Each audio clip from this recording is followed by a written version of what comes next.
बिहार में फैली दहशत की होगी। बिहार में मुहर्रम के मौके पर कई शहरों में हिंसा भड़की। दरभंगा, समस्तीपुर, मोतिहारी, भागलपुर, हर तरफ अशांति का माहौल देखने को मिला। कहीं पुलिस पर हमला किया गया, कहीं दुकानों पर तोड़फोड़ की गई। लेकिन सबसे चौंकाने वाली बात यह है कि ज्यादातर घटनाओं में टारगेट पर सिर्फ हिंदू रहे। एक हिंदू पुलिस ऑफिसर पर चाकू से हमला किया गया, पूजा सामग्री की दुकानों पर तोड़फोड़ की गई और एक युवक का मर्डर किया गया। यानी मुहर्रम की आड़ में माहौल बिगाड़ने की साजिश रची गई। और सिर्फ यही नहीं हुआ, अपराधियों का जो हौसले वो इतने बुलंद रहे कि 72 घंटे के अंदर 3 बड़े मर्डर केस बिहार में सामने आए। पटना का चर्चित गोपाल खेमका मर्डर केस अब तक सुलझा भी नहीं है। हत्यारे अभी भी पुलिस की गिरफ्त से दूर हैं, लेकिन बिहार में ताबड़तोड़ मर्डर अभी भी हो रहे हैं। इन वारदातों ने न सिर्फ राज्य की सुरक्षा पर सवाल खड़े कर दिए गए हैं, बल्कि पुलिस की चाक चौबंद व्यवस्था को लेकर भी कई सवाल खड़े किए हैं। इसी को आज डिकोड करने की कोशिश करेंगे। हर एक तस्वीर पर विस्तार से बात होगी, लेकिन सबसे पहले एक रिपोर्ट आपको देखनी चाहिए। मुहर्रम में सांप्रदायिक साजिश, बिहार में टारगेट पर हिंदू, हिंसा का खेल, बिहार में law and order fail. Bihar में मुहर्रम जुलूस इस बार दहशत और दंगों का पर्याय बन गया है। जिस मुहर्रम को लेकर प्रशासन ने बड़े बड़े दावे किए थे, वही मुहर्रम अब बिहार की कानून व्यवस्था पर सवालिया निशान बनकर उभरा है। दरअसल बिहार के कई जिलों से जो तस्वीरें सामने आई हैं, वो यही कह रही हैं कि मुहर्रम की आड़ में खुलकर हिंसा फैलाई गई और टारगेट पर थे हिंदू। टारगेटेड हिंसा की वो तस्वीरें सामने आई हैं जो किसी एक समुदाय के खिलाफ सोची समझी साजिश की तरफ इशारा करती हैं। तस्वीरें गवाही दे रही हैं कि जुलूस में शामिल भीड़ की मंशा थी हिंदुओं पर अटैक। दरभंगा से समस्तीपुर तक हर हिंसा की स्क्रिप्ट एक जैसी ही नजर आती है। दरभंगा में दारोगा अमित कुमार को चाकू मारकर घायल कर दिया गया। मोतिहारी में अजय यादव नाम के युवक को मौत के घाट उतार दिया गया। समस्तीपुर में पूजा की दुकान पर सुनियोजित हमला हुआ। बिहार के दरभंगा में हिंदुओं पर अटैक का पहला सबूत। यह है दारोगा अमित कुमार, जो दरभंगा के लहरिया सराय थाने में पोस्टेड है। एक जिम्मेदार पुलिस अफसर जो अपने कर्तव्य के तहत मुहर्रम के दौरान सुरक्षा ड्यूटी निभा रहे थे। लेकिन तभी एक मुस्लिम युवक जिसका नाम मोहम्मद रब्बानी है, उसने उन पर चाकू से हमला कर दिया। हमला भी ऐसा कि सीधे कानून के रक्षक को लहूलुहान कर दिया। ये सिर्फ एक पुलिस वाले पर हमला नहीं था, ये कानून, संविधान और उस पूरे सिस्टम पर हमला था जो समाज में शांति और व्यवस्था बनाए रखने की जिम्मेदारी उठाता है। बताया जा रहा है कि मोहम्मद रब्बानी मुहर्रम के रूट को बदले जाने से नाराज था। उसका दारोगा से कुछ विवाद हुआ। इसी दौरान उसने चाकू निकाला और हमला करके भाग निकला। हालांकि कुछ देर बाद ही पुलिस ने उसे धर दबोचा। बिहार के समस्तीपुर में हिंदुओं पर अटैक का दूसरा सबूत। अब मुहर्रम के दौरान हिंदुओं पर टारगेटेड अटैक का एक और सबूत देखिए। ये तस्वीरें समस्तीपुर के मारवाड़ी बाजार की हैं, जहां मुहर्रम के जुलूस में शामिल कुछ उपद्रवियों ने एक पूजा सामग्री की दुकान में घुसकर तोड़फोड़ मचाई। दुकान का सारा सामान सड़कों पर फेंक दिया गया। ये कोई छोटी बात नहीं, ये हिंदुओं को अपमानित करने की साजिश थी। बिहार के मोतिहारी में हिंदुओं पर अटैक का तीसरा सबूत। हिंदुओं के खिलाफ एक और साजिश बिहार के मोतिहारी में हुई। मेहसी में मुहर्रम के दिन दो समुदायों के बीच हुई हिंसक झड़प में अजय यादव नाम के युवक की तलवार से काटकर हत्या कर दी गई। 2 अन्य हिंदू युवक गंभीर रूप से घायल हो गए। बताया जा रहा है कि मुहर्रम का जुलूस इलाके से गुजर रहा था। इसी दौरान मुस्लिम समुदाय के लोगों ने रंजिश के तहत हमला कर दिया। इस वारदात के बाद पुलिस हरकत में जरूर आई और मुख्य आरोपी सहित 12 लोगों को हिरासत में लिया गया। लेकिन बड़ा सवाल यह है कि मौके पर अगर पुलिस एक्शन में आती तो शायद अजय यादव की जान बचाई जा सकती थी। इनके अलावा बिहार में कई जगहों से मुहर्रम में हिंसा की खबरें आई। भागलपुर से आई ये तस्वीर देखिए। मुहर्रम के दौरान मुस्लिम समुदाय के ही 2 गुट आपस में भिड़ गए। बात इतनी बढ़ी कि लाठी डंडे तक चल गए। सड़कों पर पत्थर बरसे और एक युवक ने हवा में गोलियां दाग दी। बिहार में मुहर्रम के जुलूस के दौरान जिस तरह की घटनाएं सामने आई हैं, उन्होंने न सिर्फ राज्य के लॉ एंड ऑर्डर को कटघरे में खड़ा किया है, बल्कि ये सवाल भी उठाया है कि हिंदुओं को टारगेट आखिर क्यों किया जा रहा है।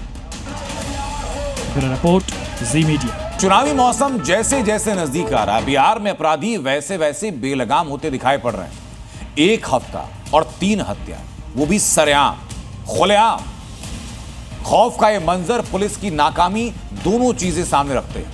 ये बिहार की नई पहचान बन चुकी है। पुलिस कहती है कि एसआईटी बन चुकी है, जांच जारी है, लेकिन अपराधी खुली हवा में हैं और जनता है डर के साए। अब एक और मर्डर हो चुका है बिहार के अंदर, जो फिर सवाल उठा रहा है कि पुलिस कर क्या रही है। बिहार में कानून नाम की चीज बची है या सिर्फ अपराधियों की चलती है?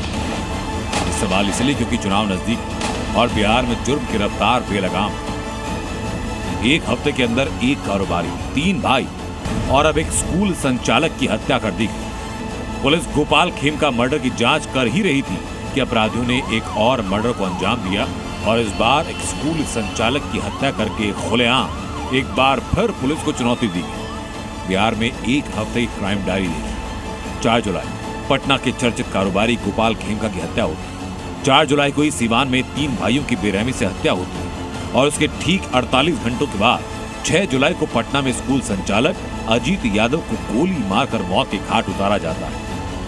ये आंकड़े नहीं बल्कि उस डर की दास्तान है जो बिहार के हर आदमी को अपने साए में समेट रही है। अब पटना में स्कूल संचालक हत्याकांड ने सनसनी फैला दी। अजीत यादव खगौल के लेखानगर में रात को बीमार पिता से मिलने जा रहे थे। रास्ते में पहले से घात लगाए बदमाशों ने ताबड़तोड़ फायरिंग की और उनकी जान ले ली। पटना में एक व्यवसायी की हत्या किए हुए अभी 60 घंटे भी नहीं बीते हैं कि एक स्कूल संचालक की हत्या कर दी गई, अजीत कुमार की। हम अभी मुस्तफापुर गांव में हैं और ये अजीत के परिवार वाले हैं, ये चचेरे भाई हैं, भाभी हैं, सब लोग हैं। सबकी चिंता ये है कि अजीत की जो हत्या की गई उसमें जो मामले पुलिस के सामने आ रहे हैं उसमें प्रेम प्रसंग के मामले आ रहे हैं। बीच सड़क पर राजधानी पटना में हत्या के बाद कानून व्यवस्था पर फिर सवाल खड़े हुए। लग रहा है कि मानो बिहार में जंगल राज लौट रहा है। उनके सामने एक व्यक्ति जिनका नाम अजीत कुमार है, उम्र लगभग 50 वर्ष है, जो मुस्तफापुर के रहने वाले हैं। इनकी गोली मारकर हत्या कर दी गई है और जैसे ही पुलिस को सूचना मिलती है पुलिस तुरंत मौके वारदात पर पहुंचती है और अनुसंधान में जुट जाती है। हम लोगों ने उनकी बॉडी को अनुमंडल अस्पताल में एडमिट करवा दिया है और आगे की इसमें कार्रवाई की जा रही है। पुलिस का कहना है कि जांच जारी है, लेकिन बिहार पूछ रहा है कि क्या घर से निकलना खतरे से खाली नहीं रहा। उधर गोपाल खेमका हत्याकांड के तार बेऊर जेल तक पहुंचे हैं, जहां पुलिस और प्रशासनिक टीम ने छापेमारी की। इस दौरान 3 मोबाइल फोन, संदिग्ध कागजात बरामद। कार्रवाई के बाद जेल प्रशासन की लापरवाही सामने आई। 3 कक्षपाल, 1 सहायक और 1 उप सहायक को तत्काल प्रभाव से निलंबित कर दिया गया। बिहार में चुनावी मौसम नजदीक है और बिहार की सियासत लॉ एंड ऑर्डर के पन्नों पर फिर से उलझ गई है। बिहार पूछ रहा है, क्या यही है सुशासन? प्रशांत झा और प्रकाश सिन्हा के साथ ब्यूरो रिपोर्ट, जी मीडिया। एक तरफ बिहार अपराध से लहूलुहान हो रहा है, तो दूसरी तरफ बिहार सरकार ने इससे निपटने का एक नायाब तरीका खोजा है। बिहार सरकार अब इजराइल स्टाइल क्राइम कंट्रोल करने की कोशिश में है। हाईटेक हथियारों से लैस होगी बिहार की एसटीएफ। कैसे होने जा रही है आपको बताते हैं। मकान में छिपे हुए अपराधियों को ढूंढ निकालना एसटीएफ के लिए और ज्यादा आसान होगा। एसटीएफ को वॉल रडार सिस्टम मिलेगा। ये 20 मीटर दूर से दीवार के पार देख सके। 12 इंच मोटी दीवार भी अगर होती है तो उसके पीछे कौन छुपा है, कितने लोग हैं, इस बात का पता लगा सकेंगे। इसके अलावा कॉर्नर शॉटगन से घर में छिपे हुए क्रिमिनल के ऊपर हमला करना बहुत आसान होगा। कॉर्नर शॉटगन में कैमरा होता है और इधर जो जिसके हाथ में वो गन होती है उसके पास ट्रिगर और स्क्रीन, दोनों चीजें होती हैं। बिना देखे यानी बिना आंखों से देखे स्क्रीन में क्रिमिनल को देख करके आराम से एसटीएफ फायर कर सकेगी। इजरायली कॉर्नर शॉट सिस्टम दुनिया भर में इस्तेमाल होता है और अब बिहार में इस्तेमाल होगा और अब डीआरडीओ कॉर्नर शॉट सिस्टम को बना रहा है। एसटीएफ के लिए 10 से ज्यादा आधुनिक हथियारों की मंजूरी दे दी गई। 2 कॉर्नर शॉट वेपन इसमें होंगे, एक वॉल रडार सिस्टम की मंजूरी दे दी गई। इसके अलावा 10 जो है वो नाइट विजन डिवाइसेस होंगे। 50 एलईडी ड्रैगन लाइट्स से भी एसटीएफ को इक्विप्ड किया जाए। कैसे मुहर्रम के दौरान मध्य प्रदेश से लेकर राजस्थान तक हंगामा हुआ, कहीं पर पुलिस पर पथराव किया गया, कहीं हिंदुओं की धार्मिक भावनाओं पर प्रहार किया गया और कई जगह ऐसी भी आई जहां दोनों पक्ष आमने सामने आ गए, जिसे संभालना एक चुनौती पुलिस के लिए बन गया। मुहर्रम के मौके पर देश के अलग अलग राज्यों में जमकर बवाल हुआ। कहीं पत्थरबाजी हुई तो कहीं 2 पक्षों का विवाद हिंसक हो गया। उज्जैन में तय रूट से अलग जुलूस निकाले जाने पर पुलिस ने रोका तो वहां तोड़फोड़ की। रतलाम में हिंदू राष्ट्र लिखे एक झंडे को जुलूस के दौरान जला दिया गया तो इस पर हिंदू पक्ष ने जमकर विरोध किया। हजारीबाग में शिव मंदिर में इस्लामिक झंडा गाड़े जाने पर दोनों पक्ष आमने सामने आ गए। जबकि चुरू में एक मुस्लिम लड़के की हत्या के बाद पूरे इलाके में तनाव फैल गया। सबसे पहले आपको उज्जैन की तस्वीरें दिखाते हैं, जहां खजूर वाली मस्जिद के पास तय रूट से अलग जाकर प्रतिबंधित इलाके में जुलूस निकालने की कोशिश की गई। ताजिए के साथ घोड़ा निकालने की कोशिश भी हुई। बैरिकेडिंग को गिरा दिया गया। पुलिस के साथ मुस्लिम पक्ष की झड़प भी हुई, जिसके बाद पुलिस को लाठीचार्ज करना पड़ा। इस विवाद में कुछ पुलिसकर्मी भी घायल हुए, जिसके बाद पुलिस ने जुलूस के आयोजक इरफान खान और उसके 15 साथियों पर केस दर्ज किया। साथ ही सीसीटीवी के आधार पर बाकी आरोपियों की पहचान की जा रही है। भीड़ ज्यादा होने की वजह से पुलिस के द्वारा हल्का बल प्रयोग करके इनको तितर-बितर कराया गया।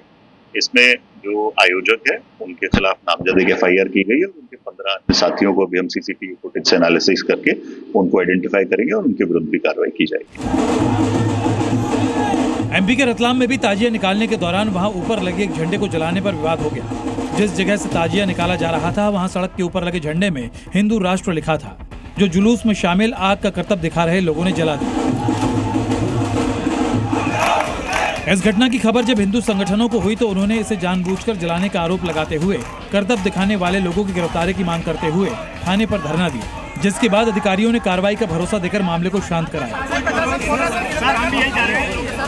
झारखंड के हजारीबाग में भी मुहर्रम के दौरान दो पक्षों में तनाव हो गया। दरअसल केरेडारी इलाके में मौजूद शिव मंदिर में 4 जुलाई की रात इस्लामिक झंडा लगा दिया गया था, जिस पर हिंदू और मुस्लिम पक्ष में विवाद हो गया और पुलिस ने किसी तरह मौके पर पहुंचकर हालात को संभाला।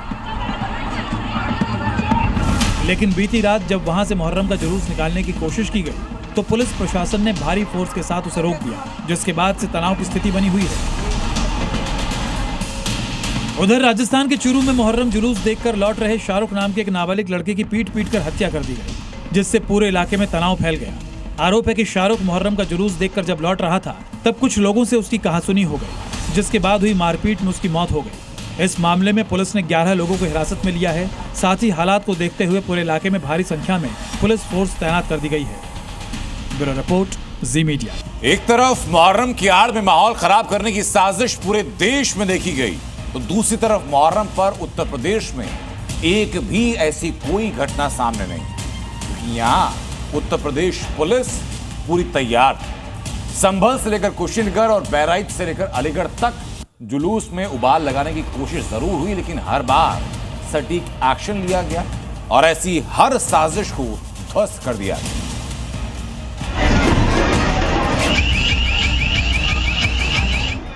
जब बिहार के शहर मुहर्रम के जुलूस में बवाल, पथराव और टारगेटेड हिंसा की तस्वीरों से दहल रहे थे, उसी वक्त उत्तर प्रदेश में एक भी चिंगारी भड़कने से पहले ही योगी फोर्स ने उसे कुचल दिया। मुहर्रम की आड़ में यूपी का माहौल बिगाड़ने की कोशिश जरूर हुई, लेकिन साजिशकर्ताओं की चाल इस बार नाकाम रही, क्योंकि योगी का क्लियर ऑर्डर था कि जहां भी कोई उपद्रवी हावी होने की कोशिश करे उसकी गर्मी निकाल दो। सबसे पहले संभल की तस्वीर देखिए, जहां मुहर्रम का जुलूस अखाड़ा बन गया। भाईजान एक दूसरे का सिर फोड़ने लगे, लात घूंसे चले, गाली गलौज हुई, जमकर मारपीट हुई, लेकिन योगी फोर्स की तत्परता से विवाद सुलझ गया और शांति के साथ मुहर्रम का जुलूस निकला। अब बहराइच की तस्वीर देखिए, जहां खामने के पोस्टर को लेकर विवाद हो गया। तनाव के बाद ताजिया रोक दिया गया, सड़क जाम करने की कोशिश हुई, झगड़ा बढ़ाने की कोशिश हुई, लेकिन योगी फोर्स ने साजिश को ध्वस्त कर दिया। कुशीनगर में भी कुछ ऐसा ही हुआ। मुहर्रम जुलूस के दौरान हिंदू और मुस्लिमों के बीच पहले तीखी बहस हुई, धक्का मुक्की शुरू हो गई और फिर भगदड़ मच गई। लेकिन तभी ऐन वक्त पर सुरक्षा में तैनात योगी फोर्स का एक्शन शुरू होता है। मौके पर तैनात जवानों ने भीड़ को रोका, दोनों पक्षों को अलग किया और एक ऐसी संभावित सांप्रदायिक आग को बुझा दिया जो पूरे शहर को झुलसा सकती थी। अलीगढ़ में भी दो समुदायों के बीच पथराव हुआ, माहौल बिगाड़ने की कोशिश हुई, धार्मिक आस्था की आड़ में सरेआम उपद्रव फैलाने की साजिश हुई, लेकिन योगी फोर्स ने इस साजिश को भी कुचल दिया। जहां कहीं से भी उकसावे की कोशिश हुई, योगी फोर्स का रिस्पांस टाइम इतना तेज रहा कि उपद्रवी कुछ समझते उससे पहले ही हिरासत में पहुंच गए। इस बार उत्तर प्रदेश से ना कोई हिंसा की तस्वीर आई, न ही सोशल मीडिया पर कोई विवाद फैलाने वाला वीडियो। वजह साफ है, उत्तर प्रदेश की सड़कों पर वो पुलिस फोर्स मौजूद थी जो सिर्फ डंडा नहीं, हाईटेक कैमरों, ड्रोन से भी लैस थी, जो हालात को पढ़ सकती है, पहचान सकती है और वक्त रहते हर साजिश को मटियामेट कर सकती है। ब्यूरो रिपोर्ट, जी मीडिया। और अब बात कांवड़ को लेकर शुरू हुए एक नए विवाद। कांवड़ मार्गों पर होटल और ढाबा चलाने वाले गैर हिंदुओं की पहचान का अभियान चलाने वाले यशवीर महाराज ने अब शिव भक्तों से एक नई अपील की। अपील की कांवड़ ले जाने वाले श्रद्धालु मुस्लिम कारीगरों की बनाई गई कांवड़ ना खरीदें, खासतौर पर हरिद्वार से, क्योंकि वो खंडित कांवड़ होती है और उस पर हरिद्वार पहुंचे कांवड़िए क्या कह रहे हैं, इसका रियलिटी चेक जी मीडिया ने किया तो दिखाते हैं। तो भड़काने वाली बात है जी, 40 साल से अभी आज तक कोई बात नहीं, कोई पर्दा परहेज नहीं था यहाँ पे। 11 जुलाई से सावन के पवित्र महीने की शुरुआत के साथ ही करोड़ों शिव भक्तों की आस्था के सबसे बड़े पर्व की शुरुआत भी होने जा रही है, जिसमें कांवड़ में गंगा जल लिए कांवड़िए कई किलोमीटर की लंबी यात्रा कर देश के अलग अलग शिव मंदिरों में जलाभिषेक करेंगे। लेकिन अब इस सावन में मुस्लिम कारीगरों की बनाई कांवड़ को स्वामी यशवीर महाराज ने न खरीदने की अपील की है। दलील ये दी जा रही है कि ये कांवड़ खंडित हो चुकी होती है, लिहाजा अपनी बनाई कांवड़ का ही इस्तेमाल करें। स्वामी यशवीर के इसी बयान पर अब बवाल मचा हुआ है और मुस्लिम पक्ष ने भी ऐतराज जताने में देर नहीं लगाई। वहां से खरीदी हुई अपवित्र और खंडित कांवड़ नहीं लगेगी।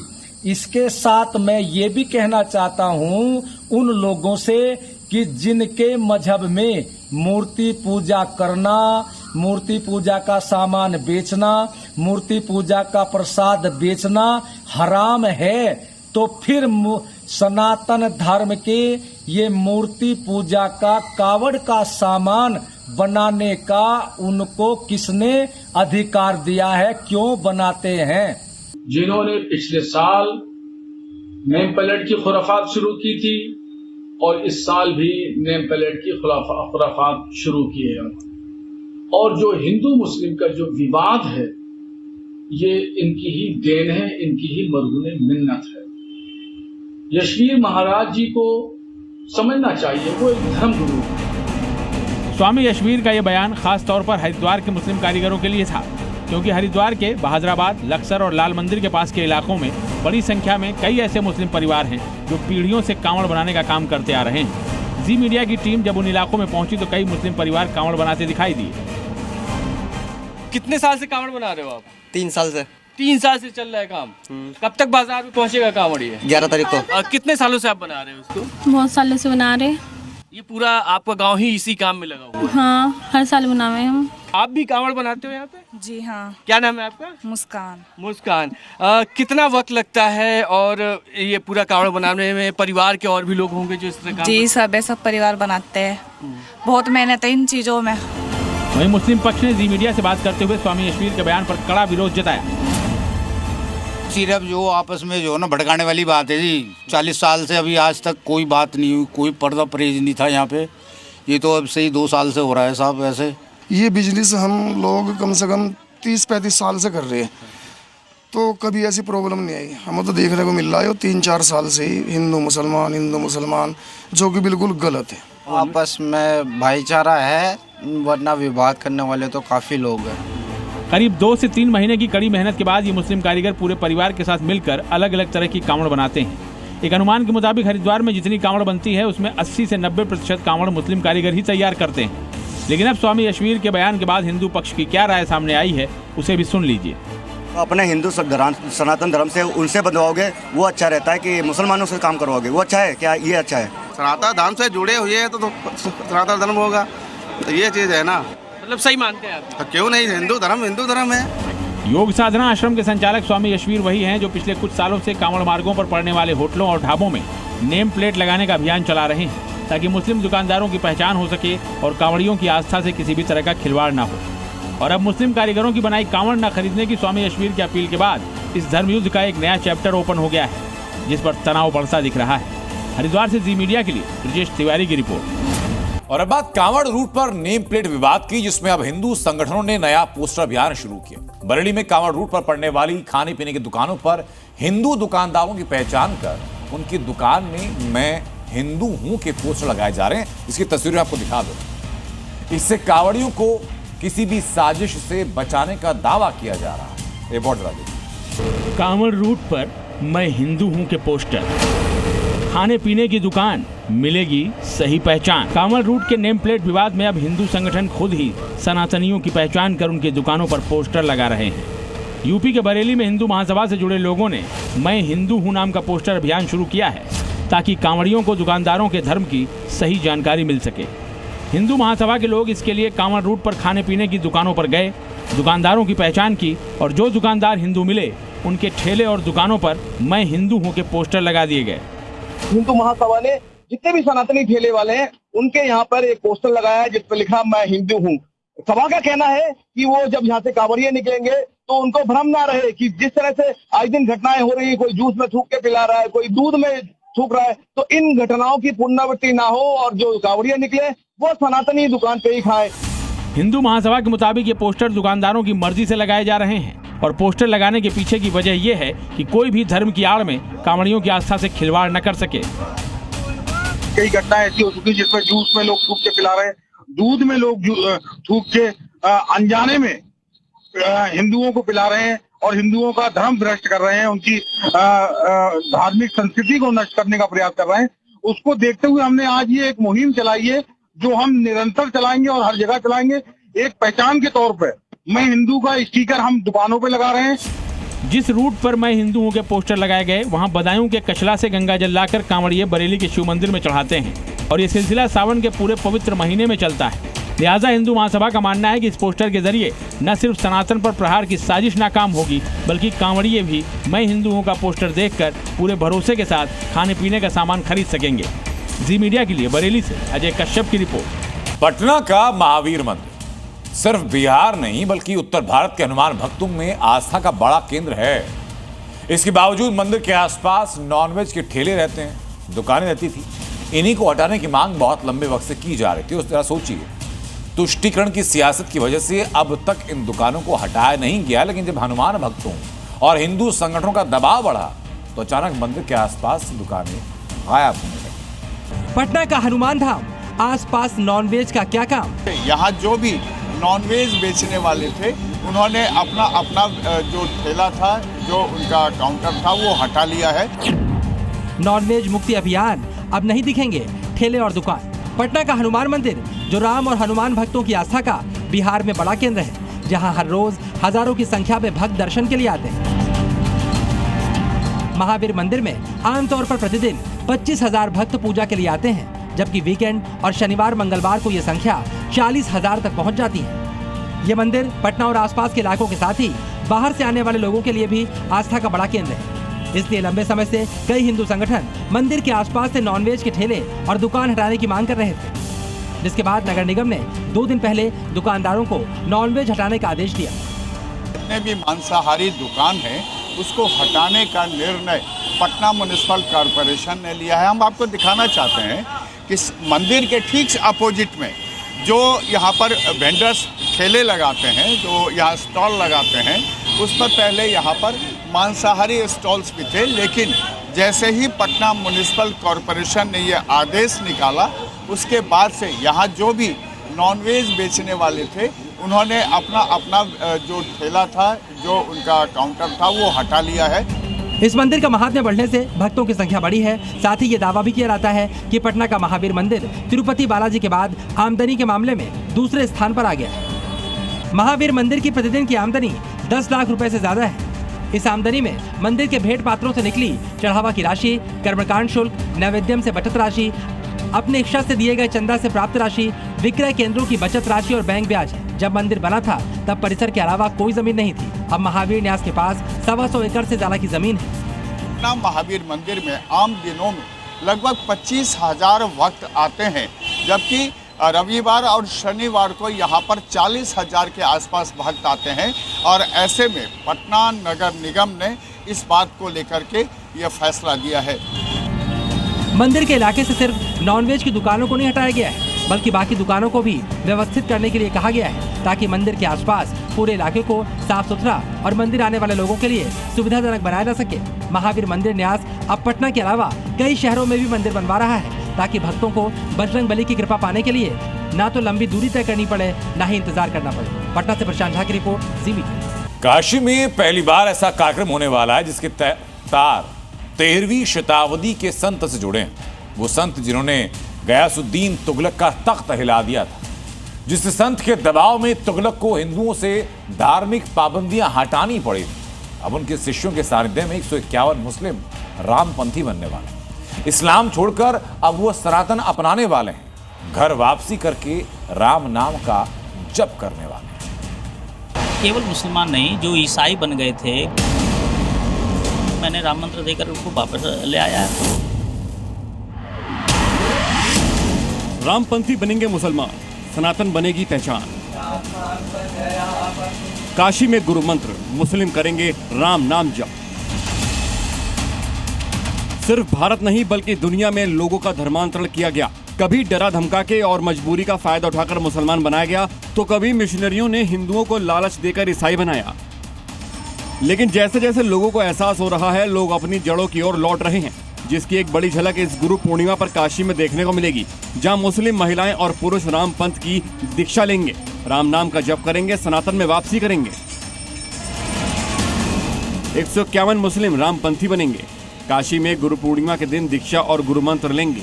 स्वामी रामानंदाचार्य के शिष्य रामपंथ का पालन करते हैं, वही 151 मुस्लिमों को दीक्षा दिलवाएंगे।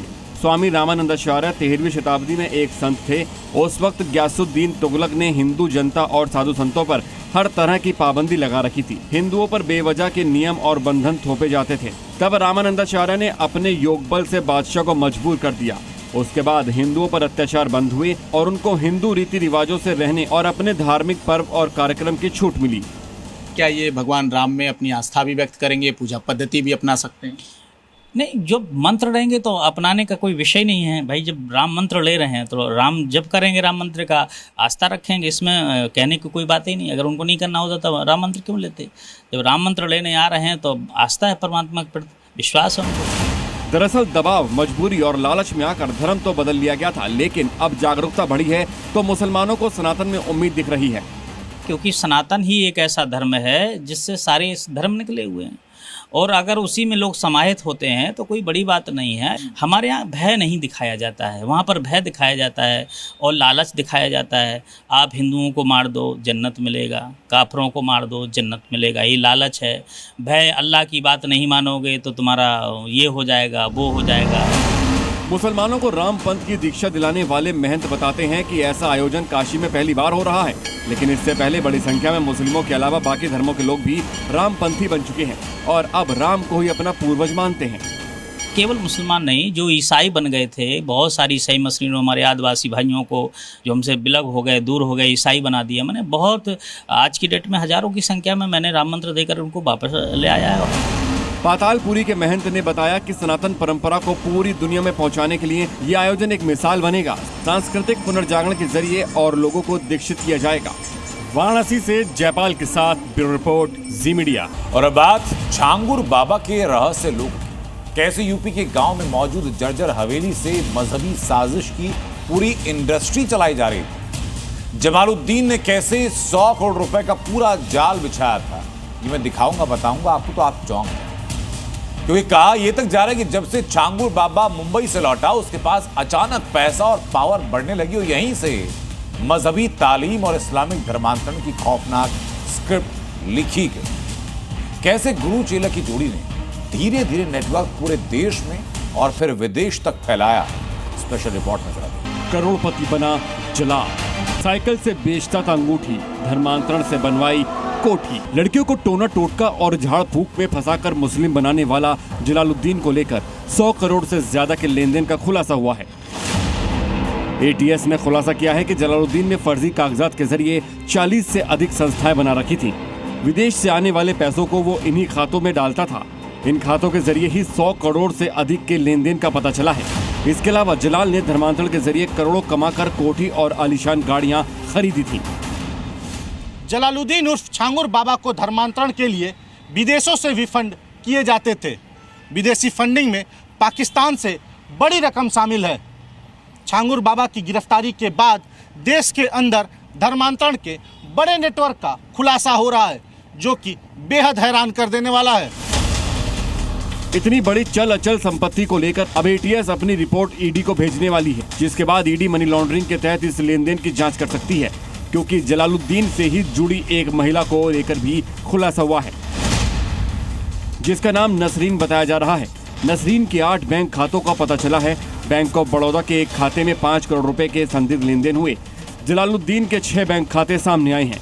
जिसमें 2021 से 24 के बीच करोड़ों का ट्रांजैक्शन सामने आया है। विभिन्न फर्मों के नाम पर 8 बैंक खाते खोल रखे हैं। नवीन ने आधा दर्जन से ज्यादा वोस्ट्रो अकाउंट भी खोल रखे थे, जिनका उपयोग फॉरेन में ट्रांजैक्शन के लिए किया जाता है। एसटीएफ ने एक केस दर्ज कराया है, जिसकी इन्वेस्टिगेशन एटीएस द्वारा की जा रही है।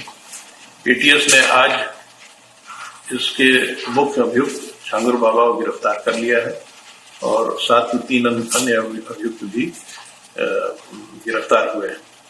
जिसके आगे की इन्वेस्टिगेशन जारी है और भी अभियुक्तों के गिरफ्तार होने की संभावना है। जलाल मुस्लिम बनाने के लिए एक रैकेट चलाता था, साथ ही लड़कियों को मुस्लिम बनाने के बाद लाखों रुपए देता था। इस खेल में उसके साथ गिरोह में 14 लोग अहम भूमिका में थे, जिनकी तलाश की जा रही है।